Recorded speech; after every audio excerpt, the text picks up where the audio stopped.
Good, man. Good. This is really nice to do this again. I have to say that this is the first interview that I do in like a live stream, Always Oh, is really? pre-recorded. Yes.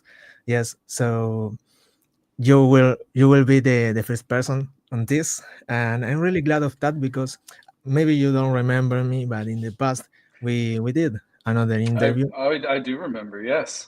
Yeah, great. So, para la gente que va llegando, esto va a ser un stream en inglés. Después yo voy a hacer los subtítulos en español.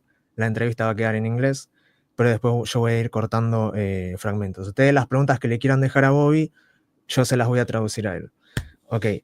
I was saying that all the people that want to leave question for you, I will translate to you from Spanish to English. So, man, congrats for the new album that is upcoming. It's not released until now, but I have listened to the new songs and are really amazing, man. Thanks of the Thank you song. so much. Yeah, Thanks of the Song, is one of my favorite bands right now, and I want to start this speaking about the lyrics of the album. I know that maybe David is in charge of that, but when you have to start the composition process of a new album, how do you start? What kind of things inspire you to start a new album of Songs of the Swarm?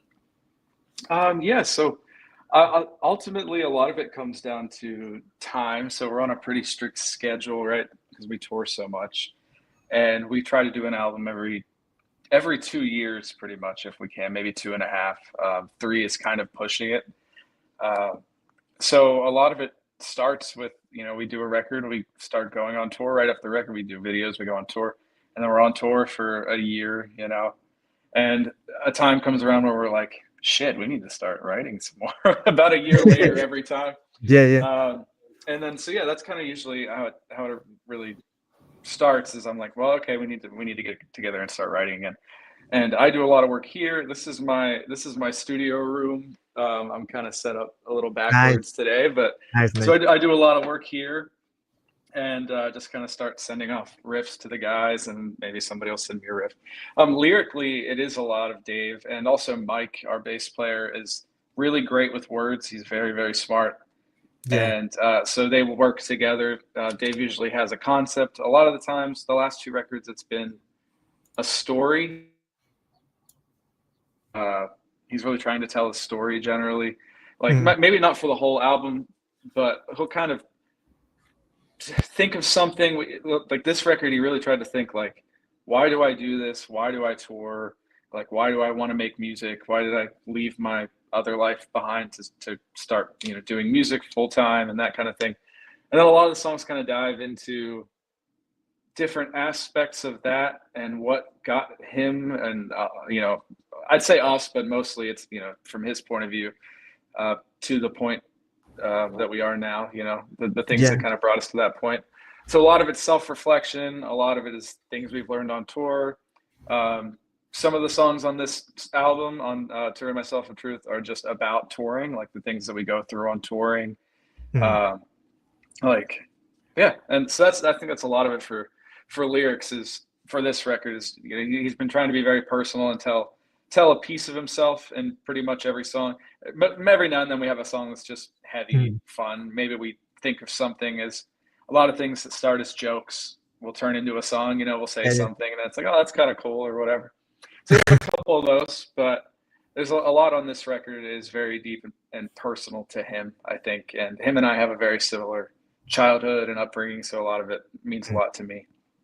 How is the fact of put another person on your composition? I mean, I have listened to the new song with Will Ramos that is amazing.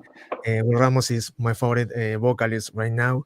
And how came and how born this collaboration, and how is the process of collaborate with another artist? I imagine that to have the same vision on the composition. Yeah. So we've done a lot of collaborations over the years. They're all usually pretty different, but we always try to do it with someone who's like a friend of us. You know, we try not to just like pick a name and like, oh well, this person's really popular, or this band's cool, or whatever. It's usually comes from friendships and things that maybe we wanted to do for a long time or had some ideas. So, well, like say the song with Will, Clouded Retinas, we wrote that song specifically for him, actually. So that was one of the first songs that we had finished for the record, because when we went to record I Won't Let You Die last year, Will had expressed interest in wanting to be on a song with us. So while we were there finishing up that song, we started working on the song for Will. We were like, well, if he wants to do it, then let's give him something. And so I wrote the ending piece. Carl and I wrote the ending piece with Will at the beginning. So we started with the end and then kind of went through the rest of it, because we were like, okay, well, let's, we need something crazy and ridiculous for Will to be on.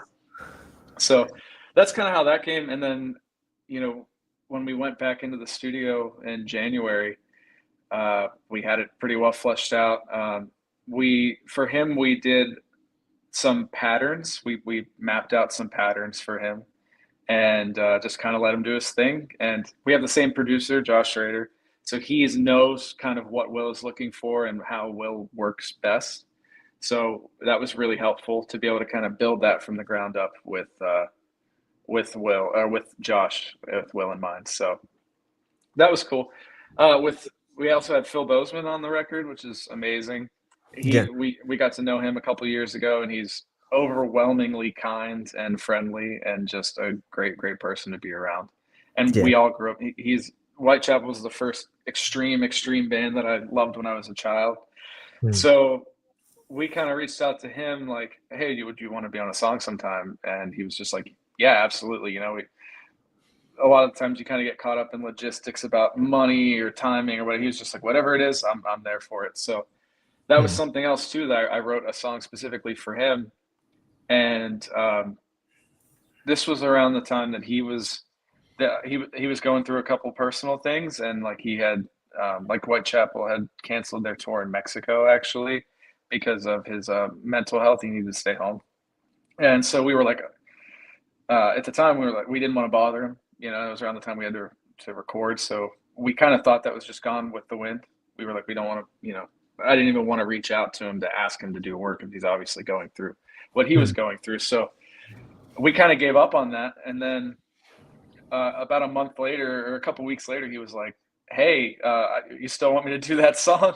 And we were like, hell yeah, if you want to. We just didn't want to bother you, of course. So he ended up being on a different song than what we had intended, because by that time we had finished the other song and we really liked how it came out. And it's called Fear and Judgment. We have Jack from 156 Silence, who's local to us. He's a good friend of ours, and Johnny Crowder from Prison. That one is different from the other ones. We pretty much just gave them the song and said, do whatever you want. This is kind of the theme of the song.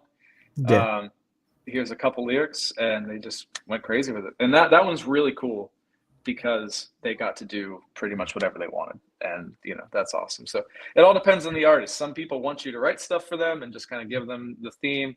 Some people are down to just do whatever. And so it's always different.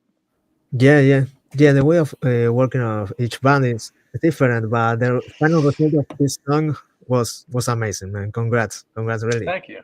I'm very grateful for all of those, and people wanting to be a part of something that we're doing, and it's very special. Speaking about the tour in general that you are with Lorna Shore and with all these bands, Sense of the Storm was a band that was rising in the scene. So I was watching the videos of Boss Invaders. I watched the first video and the last one, and obviously there is a really big difference when you're on tour. In the first days you have just a band, and now you have a really good and comfortable bus tour. But my question is, all the people right now is speaking about the expensive of make a tour. Okay. Songs of the Swarm now is bigger than in the past. So the make a tour for Songs of the Swarm, I'm not interested in exactly numbers, but how much expensive is for you make a good tour that works for you? Okay. Yeah. So it depends on where we are. If it's in America, it's much more affordable for us, obviously. We still spend a lot of money, unfortunately, but generally you have to spend money to make money because, like you said, when we were starting out, we bought a van, a couple $1,000s, whatever. And I've owned many vans being in this band, and it's just back in the day. It was pretty much get a van, get some merch, go on the road. And we didn't make a lot of money then, but it was, it helped us grow. And also I think having that experience learning, starting very, very small, playing basements and VFWs and all that is like very important. And it helps you learn how to use your money and handle the money and where to invest it and where not to spend it.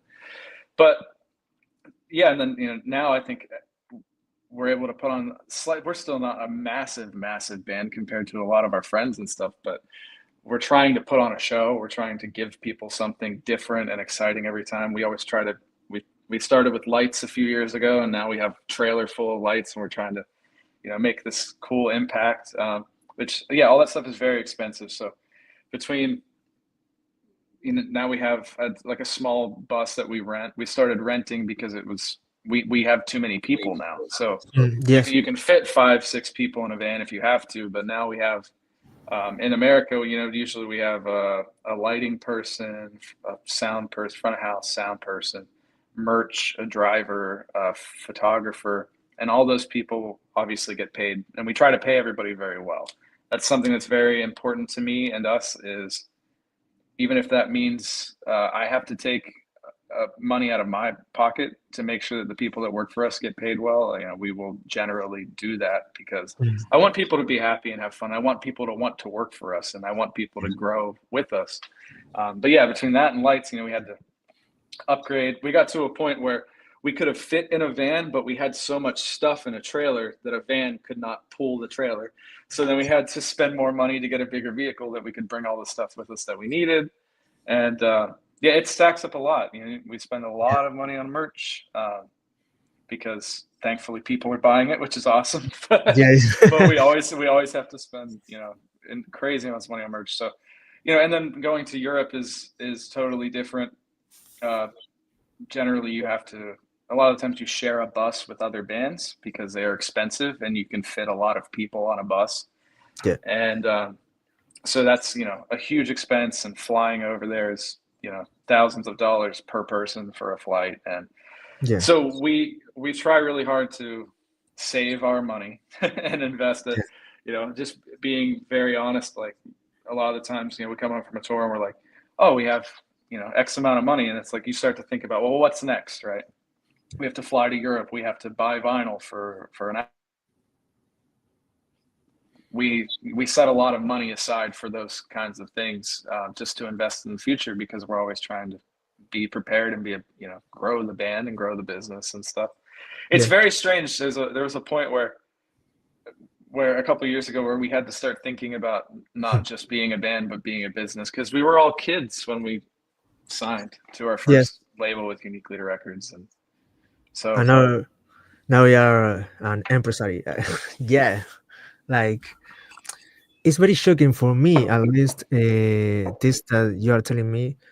I'm so sorry, it's loading. I might have lost you. There we go. It's very shocking for me, at least now this that you are telling me, give money from your own pocket. I mean, because people say sometimes think that bands like Sang of the Swarm, for example, there are big bands of a big name. The people think, no, they have a lot of money or something like that. Even Cannibal Corpse had to make like a crowdfunding campaign to to help a former member of the band, to help him for a surgery. And then people say no, but they are the first band selling merch, selling albums. How is possible that they are requesting help to the people? And it's really difficult being a musician, Yeah, it's definitely tough. Like don't get me wrong. Like we are in a much better place than we were 5 years ago and 5 years before that. Definitely, like I was able to quit my day job. I was delivering pizza until 2021. So I was able to once the pandemic COVID kind of went away, I was able to quit that job and start touring full time and kind of make that, because a lot of people wanted to come to shows, and we're spending more money on merch, so we were doing better. But yeah, I mean, like that, it's I think it's just being willing to make a bit of a sacrifice to have a life that you enjoy, and I've talked about this with friends, and other bands and stuff. When I was younger, going to see bands at big venues where I live, like a House of Blues or something like that, I used to look up to those bands, like Black Dahlia, Whitechapel, Chelsea Grin, Parkway Drive, and think like, these are the biggest bands in the world. They must be millionaires, right? Because you're seeing them play to like 1,000 people. And then the last But few it years, is another, no. So yeah, we've been fortunate enough to do these tours and play a lot of the same stages that I used to grow up seeing bands. And it was very eye-opening for me to just be like, oh, I'm in a place now where I used to look up to bands when I was younger, and it makes me realize, they were in the same position that I'm in. Yes. Many years, 10, 15 years later. So it is eye-opening, and like I said, like I'm by all means grateful. Like we are comfortable for what it is, but yeah, definitely it's always I don't want to say a struggle. That makes it sound like I have a home, I have a car, I can feed myself. I'm eternally grateful for that. But there's definitely not like, it's not $1 million, multi-million-dollar industry for most people, So yeah, speaking about these things, maybe these are the most hard thing of having a band. Tell me about the best part of being in a band, that are the shows. You were recently in Hellfest, right? Yes. Tell me your experience, because one experience is being there, like part of the crowd, and another thing is being there on the stage. So tell me what you felt in that moment. So yeah, I grew up going to festivals here in America. Like every year it's called something else now, like Sonic Temple. It used to be Rock on the Range. So that was, I got to see Slipknot and Korn, Alice in Chains, Chevelle, like just everybody growing up. I was very, very grateful for that. I would save my money all year, and my wife and I would go. So being someone that grew up, seeing bands and really wanting to do that, being on the other side of it is really interesting. It's really special. Like, I said the best part, obviously, like you asked about the best part of being in a band. Yes, playing shows is really it. I tell everybody that I don't get paid to play music. I get paid for the work that I do throughout the day, and then I get to play music for people. That's why, that's why we're there. I have the opportunity to play music for doing something like Hellfest is crazy. I've never seen a place like that in my life. In America, we don't have anything that big that's that over the top, all the fire and everything. I think the coolest thing for me, outside of, kind of being behind the curtain, you get to walk around and see how bands work and learn from that. And it's really interesting to see the levels of, like, every time we grow a little bit, we're like, yeah, we're figuring it out. I mean, I got to be side stage for A Day to Remember at Hellfest this year, and seeing how they work together, the crew, the gear. It's just a whole nother world. It's crazy. And that's a really cool thing for me, being so interested in the behind the scenes stuff growing up, is getting to see how these bands that I looked up to work, day to day, how the teams work together and stuff like that. Outside of just obviously getting to play really cool shows for a lot of people is amazing. But I think that's the coolest thing. And getting to bump into our friends that we've made over the years at these festivals, maybe somebody I haven't seen in 2 or 3 years. And then, you walk up to the stage or whatever and you see somebody working, and it's like very exciting and satisfying to see people that you care about doing something at that high of a level and doing it well and being respected, and putting on this, being a part of this whole big machine, it's really cool. I value that a lot. That was the most big show of Sang of the Storm, you can say? I think this year, when we did Grass Pop Metal Meeting, Okay. I think we played like 12,000 or 15,000 people. Wow. Something. It was pretty crazy. That was definitely the biggest this year. That might be the biggest we've ever played for, actually. Before that, I think it was Summer Breeze a couple of years ago. Was pretty gnarly. And we did not expect to play to that many people. We were kind of freaking out a little bit back then. And that influenced in your own, in how you feel before of the show, because there is a lot of people that maybe is their first show like with that quantity of persons, and they are really nervous. In that case, in your case, or in the case of Sands of the Swarm, was something similar, or you were really chill and you go to rock? Yeah, I rarely get nervous anymore. Every now and then I might have a moment if we're having like a stressful day. I worry a lot more personally about like the gear working than I do about like me being able to play the songs, because I've played the songs so many times. I know we're comfortable in front of people. We're comfortable together. So I know everyone can play the parts and put on a good show at this point. But I always worry that like something is going to go wrong on, like with all the digital things that we have to travel with, the drums or whatever. But no, I mean, every now and then one of us might get nervous. Like we'll walk out and be like, oh, like I'm feeling a little anxious today. And I just kind of tell myself like, it's just a show. I have to like ramp myself up to be like, it's just a show. It's just like any other show. Just go out there and rock and have fun, and people will like it. And then because of that, I downplay it a bit. A lot of times when I'm on stage and I'm playing, I have to take a moment and like look, actually just like stare for a moment and take it in. Like, this is amazing. This is really cool. And like, I slowly let it kind of come to me while we're on stage. Like when I first walk out to play that first note, I'm not really thinking about the people. I'm just thinking about playing the music and performing, like that. And then as the show goes on, I'm like, listen up a bit.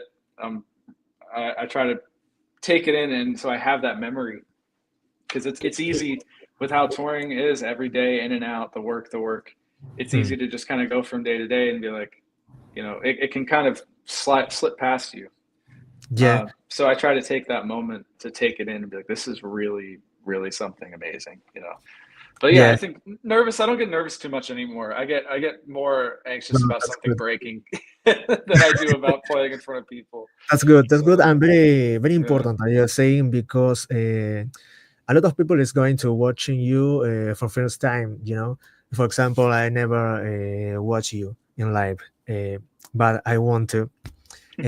But the deal is that, for example, here the last Lollapalooza edition here in Argentina, there were a lot of artists, and one DJ that was there start to jump, while was playing music, and all the table with all the elements that he was using fall down, and all the all the sound also fall down and was turned off, and the show was canceled. Was canceled. So we've had shows. We had one show, I think we did Mystic Fest on this tour. It was in Czech Republic. And we had like, we have all these electronics and cables and things that plug in. And we had one cable that was starting to break. So the whole show, we kept losing sound and all this kind of stuff for the whole band and everything, and we were like trying to figure, like, every other song we're like, what is going on, and eventually we figured it out. So we did have to cut a couple songs and just kind of go see. I think we only played like 25 minutes instead of 45, because at that point it's like we're, we only have so much time we can't, affect other people's days and shows. So yeah, we're, luckily a lot of the times when that stuff happens, I've learned too, is usually the crowd is cool with it. Like, people are very understanding and people know how it goes, So a lot of times I think, people get psyched up about those things, but it's like, people are just happy you're there and doing your best to play music for them generally. So I think you kind of have to remind yourself of that. Like, as long as everybody still had a good time, then, it's okay. But yeah, man. Now it's time to talk about the new album. Yeah. So first of all, the artwork. The artwork is amazing. It's really shocking. It's really good. It's thank you. from a good deathcore band. So tell me all the details about the artist, about the art in general.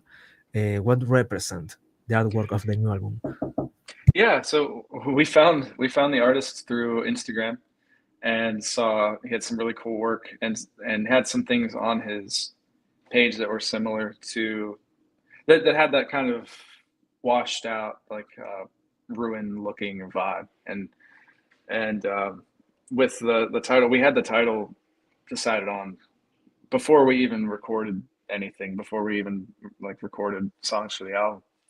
And it represents a lot of the songs and stuff that Dave, had talked about, very personal stuff. And like, to rid myself of truth is kind of, he likes to say, it's a way of, going on stage, being able to talk about things that he doesn't really get to talk about in his personal life, as freely as he can in a song, and it can kind of get it out there into the world. So that was kind of cool. Like, it's, different representations of emotions, and you have these angels chipping away at this kind of big stoic being, and under that's like the gold. It's kind of like getting able to express yourself and get down to something that's underneath, deep inside of you. And that's kind of what that imagery is with that. And yeah, it came together really, really easily. Actually, it's really cool. It's all like 3D computer imaging. It's like layers stacked on top of each other over and over and over again, and it's so many layers. And we got to have a lot of fun with that. Oh yeah, there it is. So yeah, it's cool. Like, the digital version of it is like, those are all. It's not just kind of like made, drawn on top. So like, the wings are a back layer. All these things are stacked in front of each other to give it depth, like digitally. So. Yeah. Who was the artist? I don't know his full name because it's difficult to say, but his name is Vlad. I think he goes by Stripes on Instagram. And that's how we found him. Yeah, it was just through Instagram. We had looked at a couple other people, and we'd look at and talk to people and see who other people follow and similar veins like that, until we found someone that really had kind of had the vibe that we were looking for. Do you have plans to make a deluxe edition or box set for this or for another album of Sang of the Swarm? Not right now. We have talked about doing anniversary editions, because we do have, there are a couple songs we've done over the years that maybe didn't make it to the album. So it's something we talk about quite a bit, is like maybe doing a 5-year anniversary or 10-year anniversary with some extra songs. We don't have anything locked in right now, because I think, like I said, we do kind of a 2-year album cycle generally, which is not a lot of time. So we try to keep the new stuff coming and keep it fresh. But there will be a time, I'm sure, where we have some unreleased songs that we'll put out with a box set. But it's just we're always trying to push out new stuff, Yeah. I have a question about the videos. The videos are really, really great. Really, they have an image really artistic. I loved it. But also they are really strong, with some images. I loved it. But did you have problems with the monetization or with censorship, maybe, with these videos? We Oh, did actually. oh yeah. With Helma's Firma, we had a problem because of the gun in the Oh, video. So oh. we had a lot of ideas for that video, and we ended up not being able to do exactly what we wanted to do. I think it still came out really cool, but like we had a whole bunch of plans for VFX and kind of gory stuff with the guns. We wanted to do like the Fight Club movie scene where the camera goes through the head after you know pull the trigger and stuff. And we realized pretty quickly that we weren't going to be able to pull it off, and so we stripped some stuff back, and even that we put on YouTube. We weren't able to promote it on YouTube because of the gun. They it used to be a lot easier. Like I mean, our old videos were made way more brutal, and a lot of bands, you know, like Cattle Decapitation and Cephalic Carnage had crazy videos on YouTube back in the day, King A10, and now it's all like algorithm based, so they catch it immediately, and you know Hmm. it's very very difficult. We're Yeah. just lucky that it doesn't get taken down completely. So and the other videos we've done, you know, like the Cloud of Retinas video, that was all like live footage and lyrics, and Scars Upon Scars. We had guns in that video too, and Hmm. like substances and stuff. We had to get rid of a lot of that, and we're working on some more videos actually, you know, for the rest of the cycle, and that's something we're talking about a lot, is how far can we go Hmm. with the ideas that we want to show with the music, Hmm. that you know that means something with the lyrics. How far can we go without getting in trouble, because we want people to see it, you know. Yeah. So it's Yes. hard to get your art out there, you know, when really the only platform you have to express it is YouTube or Facebook, Yes. and they're so, you know, Yeah. picky. For example, the Offspring, obvious, this is really different, Mm. but just it's curiosity to me because the Offspring, for one video that I don't remember the name, but it's one of the last videos that they released. They had used monkeys in on the video. Yeah. Really, monkeys for real. I mean, no was a AI or something like that. Okay. PATA, that is an organization, Yes. Yes. yeah, defenders of the animals. They have denounced them, demanding them. They have to censor that video. I don't know if I'm agree of that, because I really believe in the, you know, the free expression, artistic expression, but yeah, also I love the animals, and also I agree with PATA. You know, uh, Yeah. I There's think there's a weird line, right, where it's like yes, what's acceptable and what's not. Nobody can really say. There's things that we all kind of inherently feel. They're yeah, like, oh, yeah, that doesn't feel right. But there is a certain level of pushing the boundary, making you think about things that I think mm, is hard to do now, yeah, with just the way the world is. You know, it's like you have to be pretty careful about it, and not so much in songwriting too much. Like obviously, like, but in the with shows, video, for example, yeah, in the videos and in the shows, for example, because in the past, that's a really good thing to talk. In the past, for example, Marilyn Manson was a very expressive and shocking artist, but now you do something like that and you go jail, you know? yeah, yeah, Yeah, very much so. I was just watching yesterday a video, Rammstein documentary with my yeah, wife here at home, yes, and they were talking about how when they played Salt Lake City in America, they got arrested for being, you know, crude on stage and stuff like that. And it's pretty interesting the things you can get away with in certain places and mm, what you can't in other places. So you have to be careful. That's, you know, we just try to make it all about the music. You mm, know, it's really just about the music and having yeah, fun, and exactly. we want to be able to put on a fun show regardless of, you Mm, know, of yeah, theatrics or this or that. So, you know, we definitely pay attention to that stuff. And but yeah, but the videos definitely it was a lot of surprises, a lot of trial and error. We've kind of gone back and forth. Like we shot one video that we ended up not feeling super confident about because of reasons like that, or we're like, what makes it interesting is the subject matter, but we can't really get away with the subject matter in the way that we want to. So it's just going to look lame. It's not going to fit. It's not going to make sense with what you're hearing, you know? Yes. Direction on that, unfortunately, but yeah. Here we have Marvin Giovanni commenting that is saying, I love this band. Recently, they are performing in Italy, where I live currently. Thanks, brother, for these interviews. How was the show in Italy, man? Oh yeah, we did too. They were incredibly hot, incredibly hot. Yeah. We were so hot. We were so like, why is it like this? But the shows were great. There were people came. I'm always amazed to be in somewhere on the other side of the world and have people come to see us. It's nuts. But yeah, it was fun. I just got home 2 days ago actually. So that was probably Yeah. it was probably just a week ago that I was in Italy actually. So Great. Yeah. yeah. We have here Diego Lopez that says, Bobby, a legend. Signs of the Swarm is my favorite deathcore band. Thank you. Oscar Angeles says, greetings from Mexico.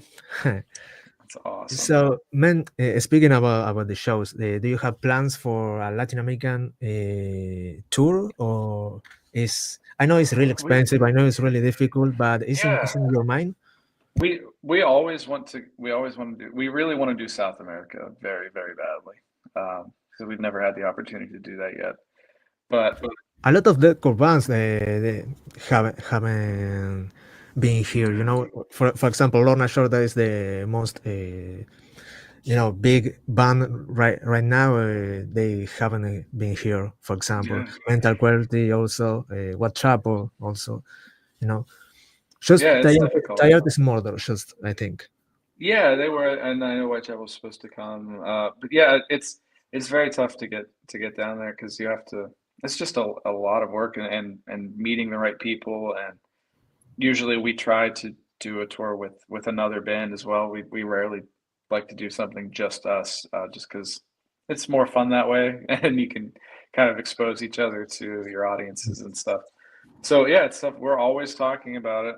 You know, we're always talking about going everywhere. It seems like every day that I'm home from tour, we're Yeah, talking about another tour. You know, yeah, but no, yeah. no, unfortunately, no plans right now. No, But I hope always to see looking forward to you it. in any moment, man. I hope to see you. Yeah. Yeah. Now, back into the songs.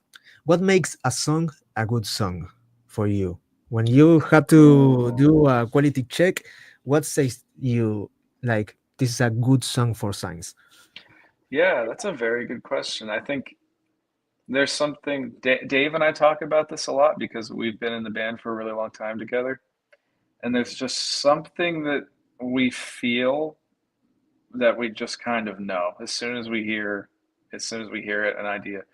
You know, for every couple songs that I write that I really like for this band, I might write some that I don't like, and same for the other guys. Every couple songs, somebody might send something over and we really like it, and the couple we really don't. You know, and we just always talk about it. It has to be heavy, and not just heavy. Like it doesn't have to always have a breakdown. It doesn't have to always be over the top, front to back, nonstop. You know, fast blast beat or whatever.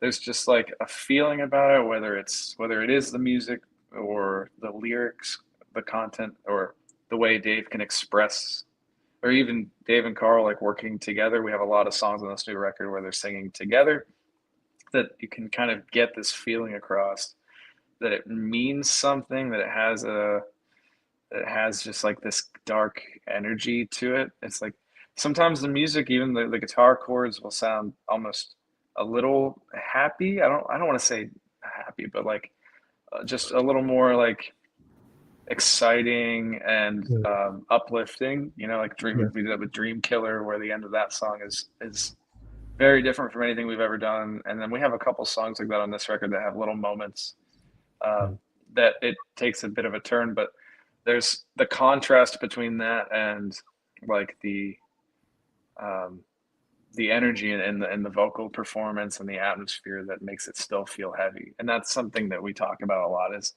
mm, is can you bob your head the whole time like this? You know, it's like Yeah, our favorite bands. You know, we have a lot of us like hip hop and anything from hip hop to like Meshuggah and Gojira and yes, metal like North Lane and Whitechapel. It's like there's something in those bands and just in good music that makes you want to move. You know, yes, it's like yes, it's uncontrollable. It just happens to you. That's when I'm sitting writing guitar, drums, or whatever. That's what I'm always thinking about yeah, more than anything. More than I'm thinking about the notes or like where things need to go. It's just mm, every time we go from part to part, like verse to chorus to break to whatever. It's like you just have to. Oh, maybe something might jump out here or there that makes you stop for a second, but then you find it again. Like, that's really what we're looking for. It's just that feeling of like it's exciting, it's interesting, yeah, and for me, I like records that kind of take you on a ride. Like, I'm not really a big fan of like 10 singles and it's just all kinds of different, or kind of all the same vibe. I want different. Like, I still when I want to listen to music, I still go back to the records that I grew up on in like the 90s and early 2000s, where yeah, the whole thing kind of is up and down and up and down. And you have these moments that the songs make more sense when you listen to them together. It's like every song you might like for different reasons, or maybe some you don't like, and that's fine. But when you hear them together, you're like, I understand why they chose to put that song here on yeah, this record. I think that's very important. And with like Spotify and stuff now, it's like you don't a lot of the times you don't get that experience anymore. yeah. So Uh, Recently, we were speaking about Hellfest, the shows in general. I want to know your point of view and your opinion about the deathcore scene today, because I remember I'm 26, and I remember listening to Suicide Silence in 2012 with Mitch Looker, and was amazing. That was the first band that I remember listening to. And in that moment, the deathcore scene was really huge. A lot of bands. That was the moment of what Chapel beginning, also. So and after of the Mitch Looker death, uh, all the singles, falling down in popularity, yeah, but there was a lot of good albums, but they didn't have the attention that they deserve. But now with Signs of the Swarm, also What Chapel, Tryhard This Murder, Mental Cruelty, Lorna Shore, a lot of bands, really good. I think that the popularity of deathcore was, rising up. So I want to know, what do you think about it, about the bands right now, about the scene right now? yeah. So yeah, I grew up on the same stuff. Like, I mean, you know, as I think about like deathcore started, it's death metal, like a spin-off of death metal and hardcore in the 90s. And, there's a lot of really cool bands from back then that like you wouldn't think of deathcore, but when you really start to listen to it, you're like, I see where that, influence came from. And it was not popular then. People hated it. And then, it started getting bigger and like, doing VFW shows and basement shows and house shows and stuff in the early 2000s. You see all those legendary videos of Whitechapel and like Kubla Khan and stuff playing in houses and garages and that. I think there Yeah, was a boom when I was in high school for sure. Like The Cleansing took off, and This Is Exile, Impending Doom had some great records. Nailed Dead Risen, um, and there was something about that time, I think, where like that and metalcore was really starting to come together. Like obviously, like Warped Tour was starting to let they bring on bands like that. Like the kind of metalcore gent wave, like Veil of Maya, Born of Osiris, After the Burial, and those all kind of like mixed these sounds together, right? And then you could get bands like that on bigger tours, like Warped Tour, All Stars Tour, and Summer Slaughter, and that kind of thing. Um, but yeah, I think now it definitely slowed down. I think it was a little more underground in like the 2010s and that. And I don't know. I can't say exactly what it is, but there's definitely something every few years that people kind of come around, you know, there's trends and there's people grab onto something, and then that's what's cool now, you know. Yeah. But I think for us, it's just like it's been a lot of time and a lot of hard work, and I think people respect that. Lorna Shore as well, Whitechapel. It's like holy shit, all these bands are just still going at it, still putting out good music, and I think there's something about that that demands respect.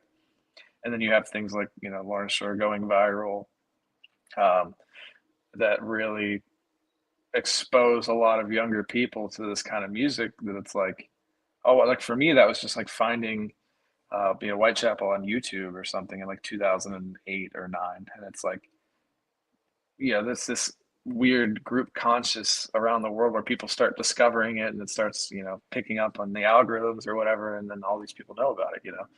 And I think that's a big part of it, is those things come around in trends. But generally, I mean, it's great. Like it's very much a family now for the most part. I think I've talked to a lot of bands that we grew up listening to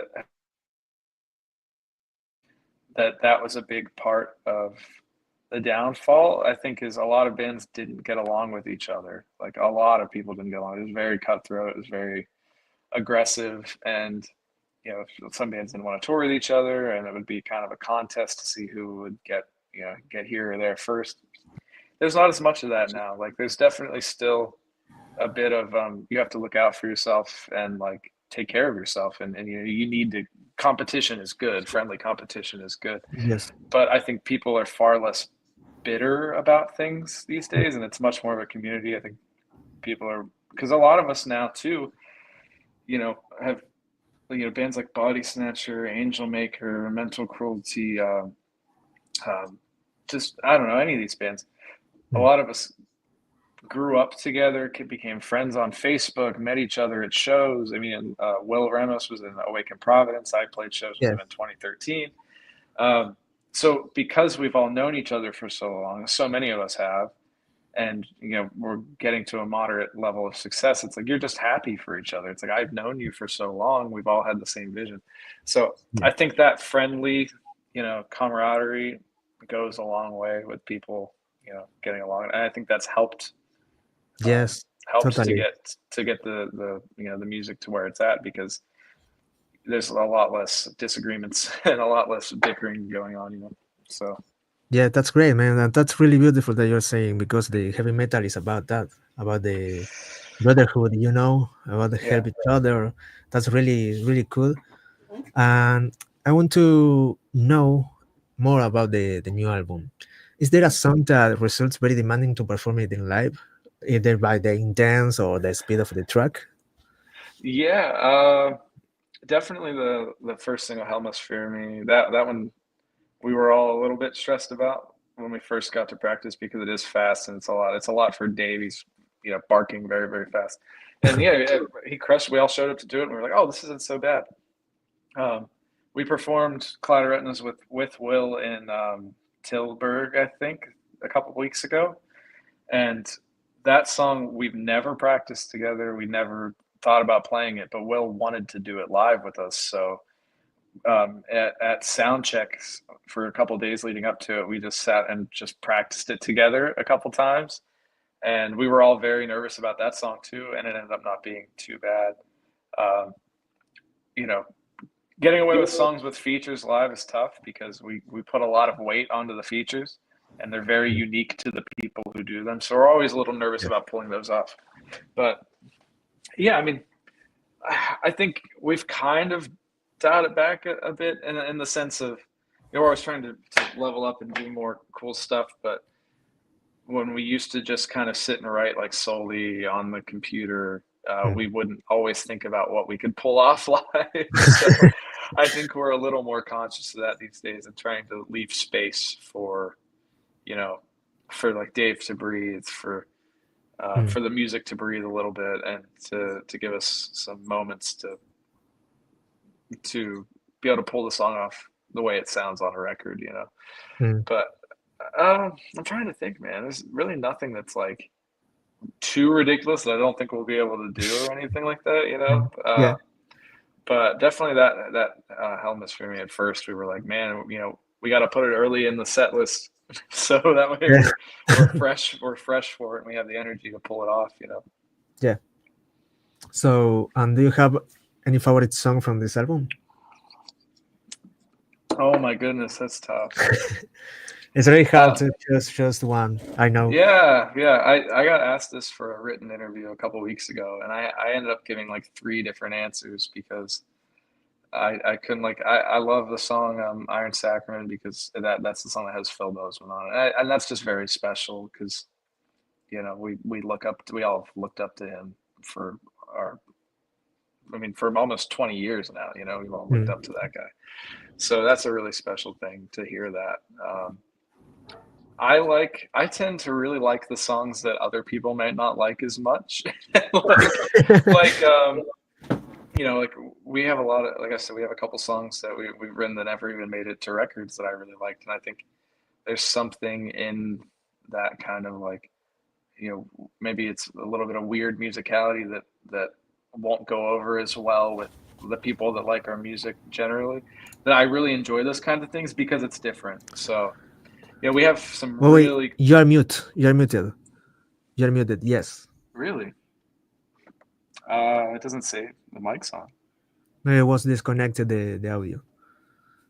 It must have just been Wi-Fi. I'm sorry. But yeah, I think the title, "To Rid Myself of Truth," is a really cool, fun song. Very. Is it still gone? I can't. We can't hear you. We can't hear you. So How about now? maybe if you try to go out from the call, and then. Can you hear me now? No. No. I'm still not hearing you. Maybe try to go out and then try to enter again. Okay. Wow. Wow, ven chicos, porque esto muchas veces se hace pregrabado, por eso suele pasar estas cosas. Pero bueno, espero que les esté gustando el directo. Gracias a todos los que se unieron. Como les decía al principio, voy a tratar de hacer estas entrevistas más seguido, porque me gusta y aparte ya tienen la entrevista ya plasmada en lo que es la plataforma, así la pueden ver enseguida. Si no, yo la tengo como 20 años en mi computadora y no la subo más. Pero nada, estos streams van a ser en inglés, obviamente, pero ustedes las preguntas que quieran dejar a los artistas pueden dejarlas en español y yo se las traduzco a él. There we go. Hello. There we go. So, yeah. Sorry, I must have just been Wi-Fi internet. I apologize. Don't worry, man. Yeah, you was telling me about your songs that. Yeah, the ones I really like. I like all of them. But yeah, I really like the title track, "To Rid Myself of Truth." I think there's something really cool about that. It's the first song on the record, and it just kind of punches you in the face. It's stupid heavy. I Won't Let You Die also is a really good song. That is one of the best tracks that at least for now, I was listening to. And Scars Upon Scars. Scars Upon Scars is really, really intense, man. Yeah, I like that song a lot too. It's pretty different for us. We wanted just a couple like really heavy, just groovy fight songs, like live songs that make you excited to see live. Yes. And there's a lot of that on the record too. Yeah. Tell me about the making of these videos. How and where was made the video for Scars Upon the Scars, Almost Fear Me, I Won't Let You Die? Yeah, so I Won't Let You Die, like we work with a couple different directors. I Won't Let You Die we did in New York with Eric DiCarlo, which was fun, just kind of performance. We just got in a wet room and went crazy with it. And then we did, before our tour with Chelsea Grin, we drove out to California to do those 2 videos, Helmets for Me and Scars Upon Scars, with Vicente. I can't pronounce his last name. I feel really bad, but his name is Vicente. And we spent about a week out there doing videos, and yeah, we try to put a lot of thought into the videos, even just the performance videos. It's like we wanted to fit the vibe of the song and just feel dark and exciting. And we still have a couple more videos coming out. We're we've done a couple more with our friend Eric DiCarlo that we'll have coming as well. And so a lot of it's just wherever we can get to in the States that has cool locations, because we've done so many music videos now. It's hard to find new locations all the time. So we always have to try to find something that fits the vibe that we haven't already, done. So we do a lot of traveling for videos. Yeah, and how do you feel working with Century Media Records? I imagine that they help a lot to make this kind of content, for example. Yeah, I love them all so much. We have a great team over there. A lot of good people, a lot of good friends. I'm very grateful to work with people that I can just call anytime, and they'll pretty much answer me and help us out with whatever we need. They're a great team to work with. They make a lot of stuff happen for us that we might push a little too far at times, and they might tell us like, oh, I don't know if we can do that one, but they'll always try to make anything work that we come to them with. So that's really special. Great. We have here Miguel Don that is asking you, how did you become the drummer for Signs of the Swarm? Yes, because there was Oh my goodness. An stage also that you were the bass player, but Yeah, your beginnings it's a with the band. very long story. That's a very long story. Tell us. Yeah, so I started playing drums when I was 7 or 8, something like that, and was in local bands for years, had my own bands and stuff. And then when I was like 18 in high school, right out of high school, uh, it was 2 guys in the band at the time. The band had just started, and they were looking for other members. Excuse me. And they had a couple other people in and out, but nobody really stuck around. And they posted that they were looking for a guitar player and a drummer. And at the time, I played a lot of guitar as well as drums, and I've only been in bands as a drummer for like 6 years. Yeah. So I really wanted to try playing guitar, and I just bugged them until eventually they let me come play guitar. And so I started on guitar, playing local shows and stuff. And then shortly after that, our drummer quit. And his name was Greg. He was a wonderful guy, but he had to move and had some family stuff, so he quit. And I started playing drums because it was hard to find a drummer, and I was able to play drums, so it was easier to find a guitar player than a drummer. So I ended up playing drums, and then a few years later, some of the guys in the band didn't really want to tour, and I was like, yeah, that's fine, but I really wanted to make this my living, and tour a lot. So it seemed like it wasn't really going to work out for me in this band. And this was like 2016, I think. We'd been a band for like 2-3 years. So I was like, I'm going to take a back seat, and kind of stepped away for like a month. And the band got a tour offer right after I was like, because I had other bands that I was playing with at the time too. And I was like, okay, I'm going to go on tour with these other bands. And they were like, we have a tour offer, but our bass player can't do it. Would you come do the tour since you know how to play the songs? And I was just like, yeah, of course. Like I've always loved the band and believed in the band, and I've always been willing to do whatever I need to do in this band to make it successful. And so I came back and did bass for a tour, and like everybody just really got along great at the time, and we were like, okay, so they asked me if I would just stay again, because they reached a point where now they wanted to tour for whatever reason, even though they didn't want to a couple months ago. So I did that for a while, played bass, and then after like 2 years, our drummer at the time left, and the same situation where it was like I never stopped playing drums, and it's really hard to find a drummer a lot of the time. So I was just like, I could play drums again, I guess. If the guys were all like, "You want to play drums?" I'm like, yeah, sure, I'll just play drums. So I've always just I always wanted to be a part of the band, and I was did a good bit of writing for the band and stuff, and I was just always down to do whatever. I just wanted to. I liked the music, and I wanted to be a part of it. So whatever that meant. Your compromise with the band was always strong.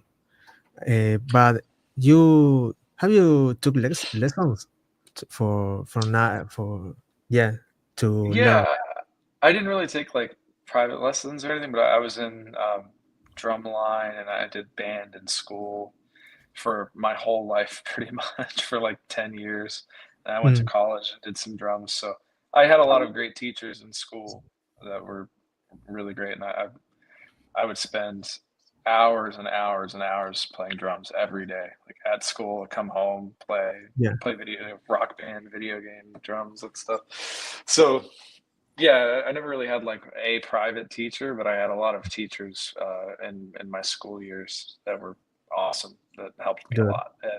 And I don't think I would be doing this without them for sure. Because even outside of the playing music, they just taught me how to discipline and that kind of thing. Yeah, great, man. Okay, we reached the hour. Was really fast. Yeah. It was really fast. I hope you had a good time with us, man. I did. Yeah, this was my first live stream with an interview. So yeah, was really nice. Tell me about to finish this, your upcoming tours, your upcoming dates. Yeah, so like we just got home, so we have a couple months off, which is great. We're doing Incarceration next month in Ohio, and we have the headline tour in the States with Mental Cruelty, 1056, Carcosa, Face Yourself, and then we're going back to Europe most likely later on this year. So we haven't announced that yet. We're working on it. It's not totally done, but we're planning to come back at the end of the year. So hopefully that all works out. And yeah, we're always booking. We're always looking. We probably have stuff for next year that I don't even know about yet. So, but we try to stay busy. And the new album is out when? August 22nd. Perfect. The people can pre-order on the Central Media site. Yeah. Yep. You can go to Central Media, Indie Merch Store. You can go to signsoftheswarm.com. You'll find all the links there. Our Instagram, Signs of the Swarm. And Perfect. yeah. Perfect, man. It was a really honor have you again here in my channel. And I wish you a lot of success, Bobby. Really. Thank you. It was a pleasure. It was nice to catch up. Goodbye. Bye. Take care.